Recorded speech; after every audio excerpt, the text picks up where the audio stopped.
Welcome friends. একটি লোকসভা কেন্দ্র একটি বা দুটি বা তিনটি জেলার বিধানসভা কেন্দ্রগুলি নিয়ে গঠিত।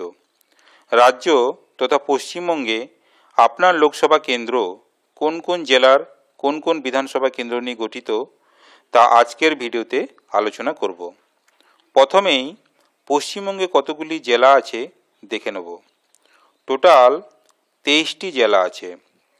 আজকে আমরা যে লোকসভা কেন্দ্রটি নিয়ে আলোচনা করব সেটি হলো রানাঘাট লোকসভা কেন্দ্র। এই লোকসভা কেন্দ্রটি একটি জেলা নদিয়া এবং তার বিধানসভা কেন্দ্রগুলো নিয়ে গঠিত। এই জেলাতে টোটাল 17টি বিধানসভা কেন্দ্র আছে। তার মধ্যে নবদ্বীপ, শান্তিপুর, রানাঘাট উত্তর পশ্চিম, কৃষ্ণগঞ্জ, রানাঘাট উত্তর পূর্ব, রানাঘাট দক্ষিণ এবং চকদহ, এই 7টি বিধানসভা কেন্দ্র নিয়ে রানাঘাট লোকসভা কেন্দ্রটি গঠিত। আপনাদেরকে একটি ছোট্ট ইনফরমেশন দেওয়ার চেষ্টা করলাম। ভিডিওটি ভালো লাগলে শেয়ার করবেন।